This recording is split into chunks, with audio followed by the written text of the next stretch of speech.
नमस्कार, सत्यहिंदी.com में आपका स्वागत है। एक नजर अब तक की सुर्खियों पर। आर्किटेक्ट अन्वय नाइक और उनकी मां की आत्महत्या के मामले में गिरफ्तार पत्रकार अर्नब गोस्वामी को गुरुवार को बॉम्बे हाईकोर्ट से राहत नहीं मिली है।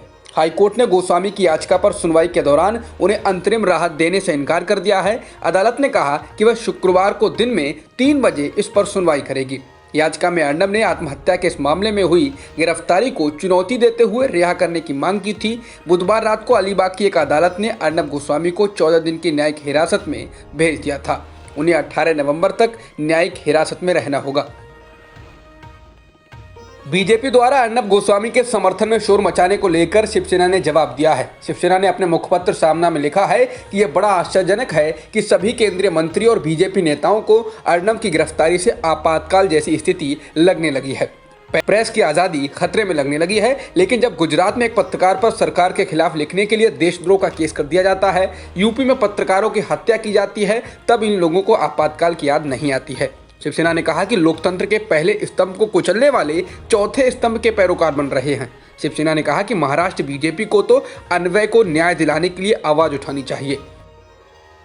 अर्नब गोस्वामी पर महाराष्ट्र पुलिस ने एक और एफआईआर दर्ज की है। पुलिस ने उन पर गिरफ्तारी के दौरान महिला पुलिसकर्मी से धक्का मुक्की करने के आरोप में केस दर्ज किया है। यही नहीं, उनकी पत्नी के खिलाफ भी इस मामले में एफआईआर दर्ज हुई है। वहीं अर्नब गोस्वामी ने पुलिसकर्मियों पर मारपीट का आरोप लगाया है।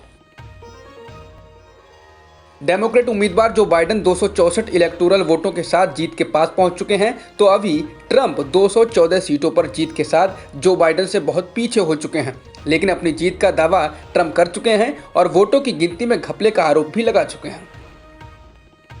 ट्रंप और बाइडेन दोनों के समर्थक सड़कों पर हैं और हिंसा जैसे हालात पैदा होने की आशंका के चलते 50 लोगों को गिरफ्तार कर लिया गया है। डेनवर में पुलिस से झड़प के बाद 4 प्रदर्शनकारियों को गिरफ्तार कर लिया गया, तो वहीं न्यूयॉर्क में बुधवार देर रात करीब 50 लोगों को गिरफ्तार कर लिया गया था। पोर्टलैंड में तनाव इतना बढ़ गया था कि पुलिस ने इसे दंगे करार दे दिया।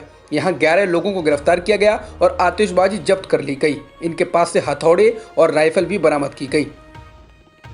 गुरुवार को बिहार के पूर्णिया जिले की एक चुनावी सभा में प्रदेश के मुख्यमंत्री नीतीश कुमार ने कहा कि ये मेरा अंतिम चुनाव है और अंत भला तो सब भला। इस चुनावी सभा में जेडीयू के प्रमुख नीतीश कुमार ने कहा कि जान लीजिए, आज चुनाव का आखिरी दिन है, परसों चुनाव है और ये मेरा अंतिम चुनाव है।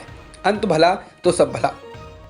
एलजेपी प्रमुख चिराग पासवान ने नीतीश कुमार को फिर निशाने पर लिया। चिराग पासवान ने कहा कि जिस प्रधानमंत्री को नीतीश कुमार कोसते नहीं थक रहे थे, आज उनके साथ मंच पर नतमस्तक होते नहीं थक रहे हैं। ये कुर्सी के प्रति आपका प्रेम और लालच दिखाता है।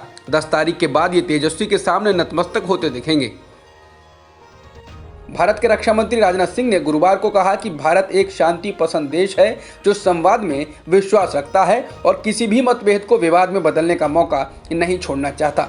राजनाथ सिंह ने कहा कि भारत एक पक्षवाद और आक्रामकता से अपनी संप्रभुता और क्षेत्रीय अखंडता की रक्षा करने के लिए प्रतिबद्ध है। सिंह का यह बयान पूर्वी लद्दाख में अंतर्राष्ट्रीय सीमा पर चीन के साथ करीब 7 महीने से जारी गतिरोध के बीच आया है।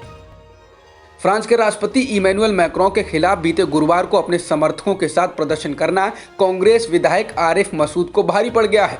भोपाल स्थित आरिफ के कॉलेज और स्कूल के अतिक्रमण को नगर निगम के अमले ने गुरुवार सुबह ढहा दिया है।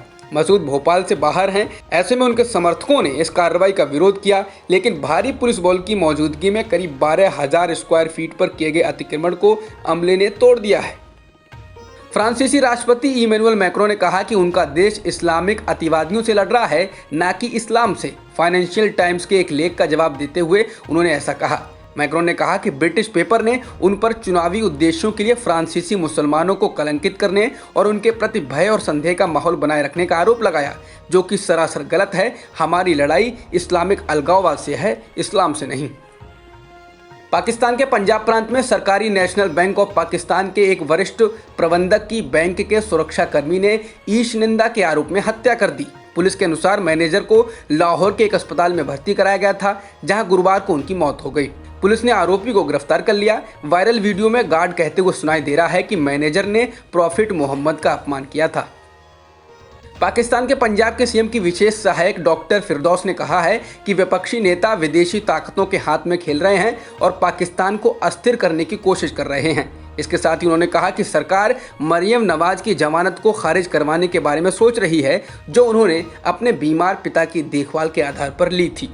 बता दें PMLN की नेता और पूर्व प्रधानमंत्री नवाज शरीफ की बेटी मरियम नवाज लगातार इमरान सरकार और सेना पर हमलावर हैं। वो अलग अलग राज्यों में रैलियां और जलसे कर रही हैं, जिससे इमरान सरकार की चिंताएं बढ़ गई हैं। IPL के 13वें सीजन के प्लेऑफ मुकाबले आज से शुरू हो रहे हैं। आज पहला क्वालिफायर मुकाबला मुंबई इंडियंस और दिल्ली कैपिटल्स के बीच खेला जाएगा। दोनों टीमों के बीच का यह मुकाबला कांटे की टक्कर का होने वाला है। ये मुकाबला दुबई के अंतर्राष्ट्रीय स्टेडियम में शाम 7:30 बजे से शुरू होगा।